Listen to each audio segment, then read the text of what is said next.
qui est les funérailles.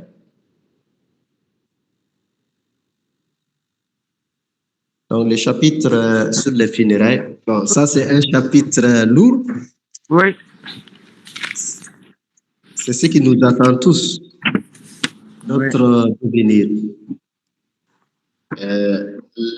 Dans ce chapitre-là, Inch'Allah, nous allons aborder quelques points. D'abord, on va faire une introduction générale du chapitre sur la mort, sur les agonies, sur l'agonie, les éléments qui accompagnent. On va essayer de faire pour ne pas trop déborder, se limiter seulement à la mort.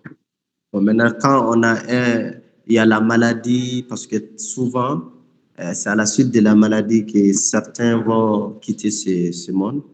Maintenant, d'autres vont tomber malades. Et après la maladie va évoluer jusqu'à la mort, comme le cas du prophète sallallahu alayhi wa sallam. Et la plupart des décès, c'est à la suite des maladies, courtes maladies, longues maladies. Maintenant, il y a des attitudes que le musulman doit développer en cas de maladie, accompagner le malade, et ainsi de suite. Mais cette partie, nous n'allons pas trop tarder là-dessus. Juste des passages, on va rappeler quelques principes. Mais la mort, l'agonie, quand la mort se vient, quelle doit être l'attitude de la famille? Qu'est-ce que la famille doit faire en premier lieu? Et ensuite, nous allons aborder le sous-chapitre de lavage mortuaire, donc la toilette mortuaire. Ça, c'est important. Bon, peut-être ce qui était intéressant, mais chacun peut le faire individuellement ou par groupe, c'est rendre dans une morgue, assister à un lavage mortuaire. Donc, évidemment, les hommes, c'est les hommes. Les hommes peuvent laver les hommes, les femmes aussi vont laver les femmes. Mais il y a quelques exceptions. Arrivé à ce point, nous allons, Inch'Allah, revenir sur ce point. Donc, si on pouvait faire la pratique, mais les conditions ne nous permettent pas d'essayer de faire des pratiques, mais chacun peut, en tout cas, certainement, certains l'ont déjà fait, et ceux qui ont perdu des proches ou dans des circonstances, ont lavé leurs proches, leurs parents ou leurs connaissances. Donc, nous allons aborder la toilette mortuaire, le lavage mortuaire. Ensuite, on va parler un peu de linceul, les critères de linceul pour les hommes, les femmes, quelques points. Pour finir le chapitre sur l'inhumation, la tombe, comment placer un défunt dans la tombe, les exigences, ainsi que les autres éléments qui accompagnent, notamment les condoléances, les vévages, ainsi de suite. Donc, ce chapitre-là va être articulé autour de ces quelques points. Maintenant, pour aujourd'hui, nous allons introduire le chapitre avec quelques généralités et quelques notions de rappel. Donc, en attendant, souvent funérailles, il y a des fois ça effraie, il y a des fois on ne veut pas trop s'intéresser parce que chaque fois quand on parle de la mort, en réalité, on pense à l'autre.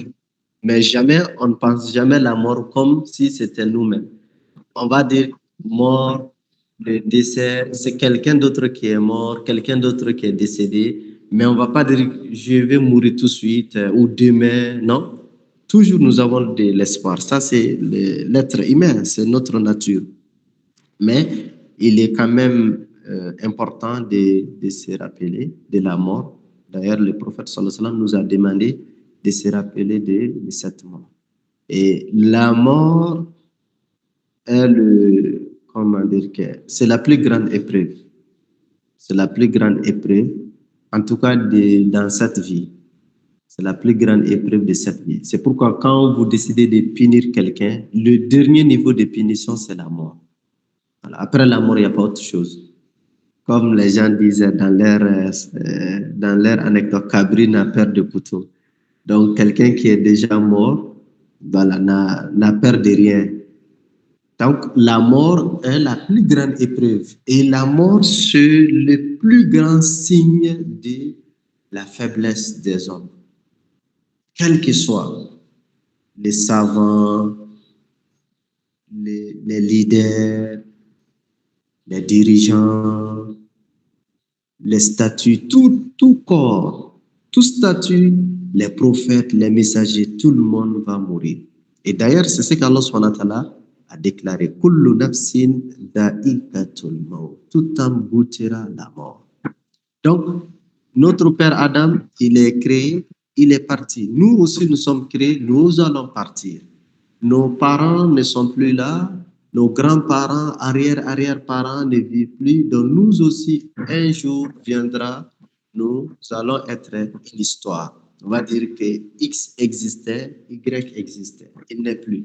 Donc la mort, c'est une réalité qui nous attend tous. Qui nous attend tous. Et c'est la plus grande, c'est la certitude. C'est la certitude. C'est pourquoi Allah subhanahu wa ta'ala, il a signalé la mort comme étant l'évidence. L'évidence, la certitude. Allah, il a dit ça, il a terminé la sourate Al-Hijr avec ces versets. Il a dit au prophète, adore ton Seigneur jusqu'à ce que te vienne la certitude. La certitude, il s'agit de la mort.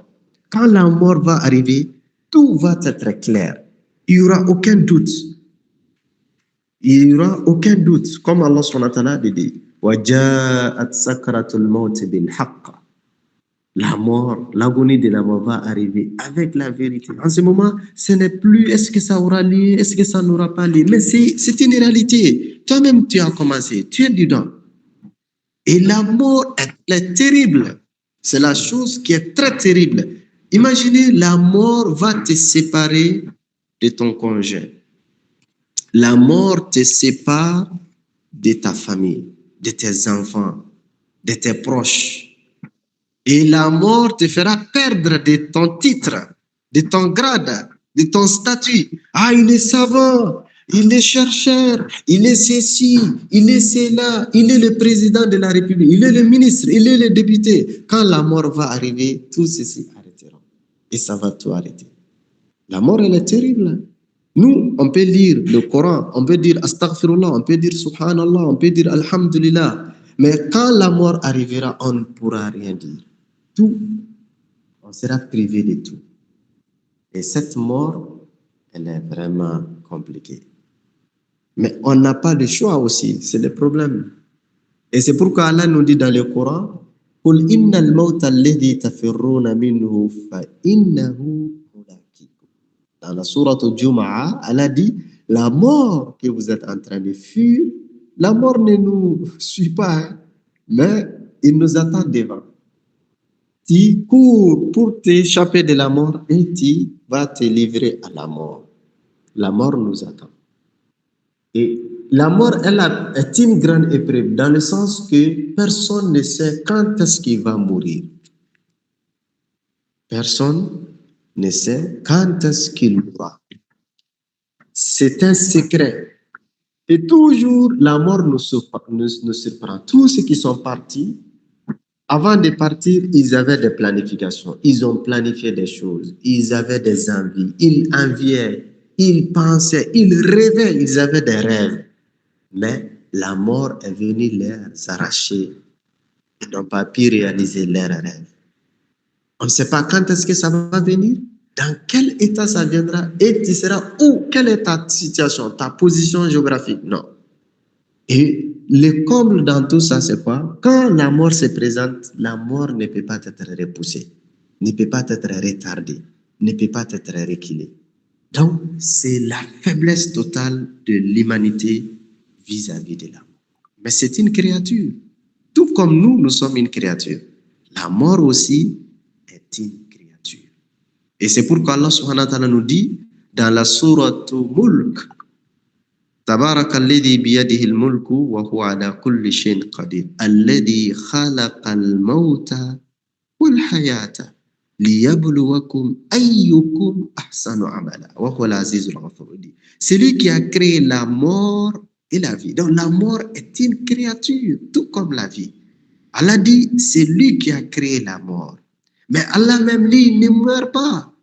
Allahu la ilaha illa huwa al-hayyu al-qayyum. Al-hayyu. Allah, il est le vivant, il ne meurt pas. Il est le vivant, il n'a pas de début. Il est le vivant, il n'a pas de commencement. Il est le vivant, il n'a pas de fin, il n'a pas de limite. Mais nous autres, nous sommes limités dans le temps. Oui, nous sommes limités dans le temps et dans l'espace. Notre vie a un début et a une fin sur cette terre quand même. Et mais nous devons tous œuvrer pour atteindre la vie éternelle, afin que nous soyons, maintenant nous nous rapprochons de l'éternel, nous nous rapprochons d'Allah subhanahu wa ta'ala, de vivre éternellement, l'éternité. Et l'éternité, c'est le paradis ou l'enfer. Mais surtout le paradis, qu'Allah nous accorde tous le paradis. Donc, dans la sourate Mulk, la sourate Mulk, c'est la dernière sourate que nous allons étudier, Inch'Allah, s'il nous accorde longue vie, qu'il nous accorde longévité d'achever ce programme. Donc, là-bas, dans cette sourate, il dit Alladhi khalaqal mawta wal hayat. C'est lui qui a créé la vie et la mort. Pourquoi il a créé? Quelqu'un peut dire, même Dieu, pourquoi mourir même? Pourquoi la mort?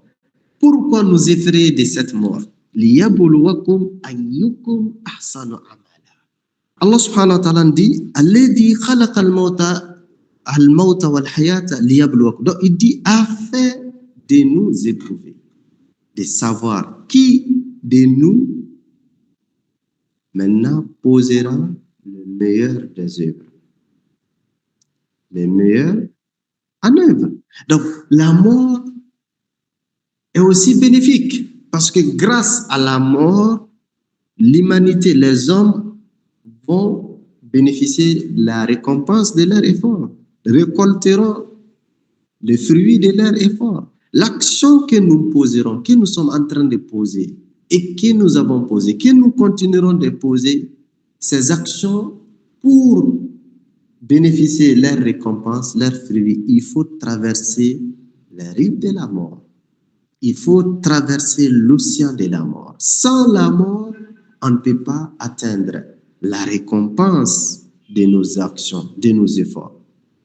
Donc, dans ce sens, la mort est une condition sine qua non pour accéder au paradis. Et c'est pourquoi les pieux, les prophètes, les messagers, malgré leur statut, malgré leur place auprès d'Allah, Allah subhanahu wa ta'ala a accepté qu'ils meurent.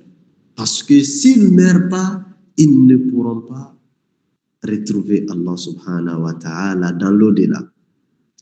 Et comme les hadiths, beaucoup de hadiths, des passages qu'il dit, le prophète sallallahu alayhi wa sallam, il a dit, on l'a proposé des choses aux serviteurs, rester, vivre éternellement ou aller à la rencontre de son Seigneur. Il a préféré la rencontre de son Seigneur. Le prophète, il a dit ça dans ces derniers jours. Et quand Abu Bakr il a entendu cela, Abu Bakr a pleuré. Ça veut dire que le prophète a dit, il a informé les compagnons de façon indirecte que son heure est arrivée. Il va partir.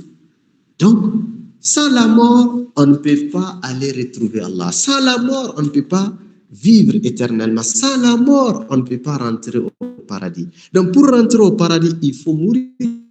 Donc, la mort n'est pas aussi mauvaise. C'est une bonne chose, dans le sens, elle nous rapproche d'Allah subhanahu wa ta'ala. Étant donné que nous allons mener une vie, et la vie, la vraie vie, ce n'est pas la vie d'ici. La vraie vie, c'est la vie de l'au-delà.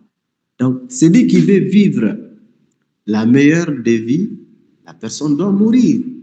Et c'est pourquoi il est important en mourant, comme nous allons expliquer tout au long de ce chapitre-là. Le prophète d'ailleurs nous a prévenu, il ne faut jamais mourir en détestant la rencontre d'Allah.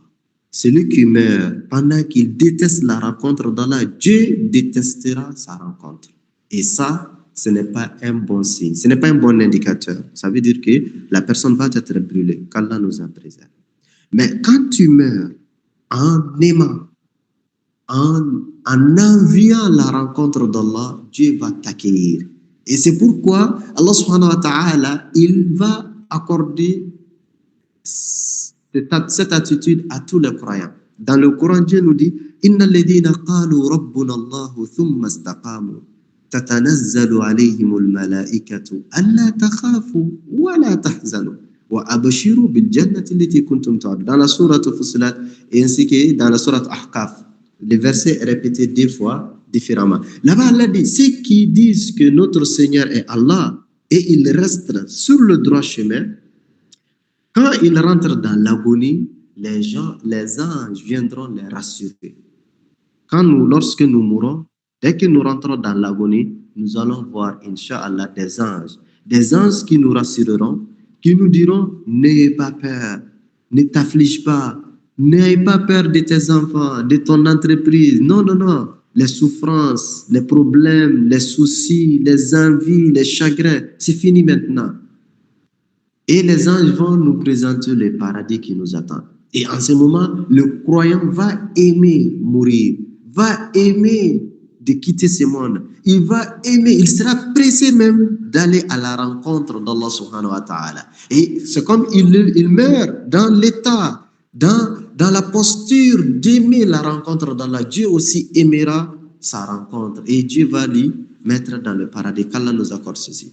Et d'ailleurs, c'est pourquoi le prophète dit, quand un homme sait, il meurt, il dit vraiment, je vous prie, je vous supplie, précipitez, accélérez mon funérail, accélérez mon funérail, faites vite, enterrez-moi rapidement, je veux aller dans mon paradis, ne me retiens pas, ne me gardez pas dans la mort, quoi. Ne me retiens pas, ne retardez pas mon funérail. C'est ça, ça va être l'attitude du croyant. Qu'Allah nous accorde cette faveur à nous tous. Mais si c'est les non-croyants, ces derniers, il n'aimera pas la rencontre d'Allah. Il va dire, ne précipitez pas, n'accélérez pas, retardez un peu, retardez mon funérail, retardez-moi, retardez un peu, parce que lui, il sait ce qu'il attend, l'enfer, le feu qu'il attend. Mais le croyant, il va être destiné au paradis. Chers auditeurs, la mort, elle est grave. Vous savez, Iblis, la'natullahi alayhi, les chatans, Iblis, il a voulu s'échapper de la mort. Lorsque Dieu l'a maudit, qala rabbi anzirni ila yawmi yub'athun, il dit, oh Seigneur, je te demande une seule faveur. Laisse-moi en vie jusqu'au jour de la résurrection. Épargne-moi de la mort, je ne vais pas mourir. Qala innaka minal munzarin ila yawmin waqtin ma'lum. Allah subhanahu wa ta'ala dit, ok, je t'accorde l'éternité jusqu'au terme fixé.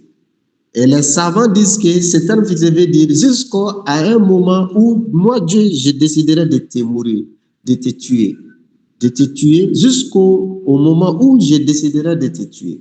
Donc, c'est pourquoi les conclusions ils disent que même Iblis, il va mourir. Il a voulu s'échapper de la mort. Il a eu peur de la mort, les souffrances de la mort, les limitations de la mort. Donc, il voulait s'échapper de cette mort, mais Allah subhanahu wa ta'ala ne l'a pas accordé. Mais Dieu, quand même, lui a accordé la longévité. Imaginez, depuis le temps d'Adam jusqu'à maintenant, il vivra. Jusqu'à l'époque de nos petits-enfants, de nos arrière-enfants, Iblis restera. Mais quand Allah, le moment où Dieu décidera, Dieu le tuera. Cette mort, Allah subhanahu wa ta'ala, il a assujetti toutes les créatures à la mort. Et c'est pourquoi il dit, Kullu man alayha fan. Tout ce qui vit sur la terre mourra. Tout ce qui trouve sur la terre finira. Et Kullu nafsin dha'iqatul maut. Là-bas, il dit, toute âme goûtera la mort. Donc, même les anges mourront. Même les anges vont mourir. Bon, c'est vrai, les savants, il y a une divergence entre les savants. Est-ce que certains vont faire des dérogations par rapport à certains anges qui ne mourront pas? Mais la mort est une réalité qui nous attend tous. Donc, le croyant de nature ne doit pas avoir peur de la mort. Non. Le croyant ne doit pas avoir peur de la mort. Bon, de façon naturelle, nous avons tous peur de la mort. On ne veut pas mourir tout de suite. Parce que quand tu meurs, tes prières, tes jeûnes, tes adorations, tout vont s'arrêter. Bon, si tu n'as pas laissé derrière toi des progénitures pieuses, c'est compliqué. Ou si tu n'as pas laissé derrière toi, si tu ne laisses pas derrière toi des aumônes qui perdurent, c'est compliqué. Ou si tu n'as pas laissé derrière toi une connaissance utile, là c'est compliqué. Et donc c'est pourquoi le plus important, chacun de nous, et nous allons, et ce point aussi, nous allons développer tout au long de ce chapitre, Inch'Allah, nous devons tous penser à mettre dès maintenant des legs, quelque chose qui va être de sadaqatu jariya pour nous. Les jours où nous ne ferons plus partie des habitants de la terre et notre salaire de bonnes actions continuera. Il ne faut pas que notre mort soit l'arrêt de nos salaires. Salaire de hasanat. Chacun doit penser, chacun doit s'interroger, chacun doit se poser la question. Qu'est-ce que je suis en train de préparer? Qu'est-ce que j'ai laissé? Si tout de suite la mort se présente à moi, sur quoi je peux espérer? Parce que ce que nous avons posé comme acte, nous espérons que Dieu les a acceptés. Et c'est ce que nous prions. Rabbana taqabbal minna innaka antas samiun alim. Wa tub alayna innaka antat tawwabur rahim. Waghfir lana warhamna innaka antal ghafurur rahim. C'est ce que nous disons tout le temps. Mais on ne sait pas est-ce que Dieu a accepté ou Dieu n'a pas accepté. Alors, si nous partons comme ça dans cet état, imaginez, on va passer combien d'années dans la tombe, combien de siècles? Il y a des personnes qui sont dans la tombe depuis plus de 1000 ans, d'autres depuis plus de 2000 ans, d'autres depuis plus de 5000 ans. Ils nous attendent. Nous aussi, nous allons les rejoindre pour attendre nos arrière-petits-fils. On ne sait pas combien de temps nous allons passer. Nous allons passer dans la tombe. Donc, durant tout ce temps, qu'est-ce que nous allons laisser derrière nous qui va être source de revenus? Quand je dis revenus, je parle de hasanat. Source de revenus pour nous. Parce que le matériel, l'argent, la richesse, là, tout va laisser ici. En venant dans ce monde, personne n'a amené quoi que ce soit. Et en quittant ce monde, personne ne va amener avec lui quoi que ce soit. Mais ce que nous devons amener avec nous, c'est les hasanat. Et chacun doit se poser la question. Tout de suite, si je meurs, est-ce que je peux espérer sur quel hasanat? Et pour conclure la séance d'aujourd'hui, il est déjà 13 heures. Le prophète a dit, quand l'homme meurt, tes actions vont s'arrêter, à part 3. Si tu laisses une progéniture pieuse, chaque fois que ton enfant va prier pour toi, tu vas avoir des hasanats. Des passages là, il est important qu'on fasse ces rappels. Oui, c'est vrai, vous êtes des grands-pères, des grandes-mères aujourd'hui, mais vous avez aussi des parents. Et c'est le droit des parents sur nous de prier pour eux, même s'ils ne sont plus en vie. Quand ils vivent ou quand ils ne vivent pas, nous devons prier sur eux. La moindre des prières, ça, c'est la moindre des choses qu'on doit prier. L'invocation que nous devons former tout le temps pour nos enfants, pour nos parents, pour nous, en tout cas, nos parents. Donc, lorsqu'on laisse derrière une progéniture pieuse, chaque fois que cet enfant va prier pour toi, tu vas avoir la récompense. Ou lorsque tu laisseras une aumône qui va perdurer, sadaqatu jariya. Maintenant, je ne sais pas, un puits de forage, une mosquée, un cimetière, ainsi de suite. Ou une connaissance utile. Mais vous savez que quand nous regardons, nous analysons entre les trois, en réalité, la meilleure de sadaqatu jariya, c'est la connaissance utile.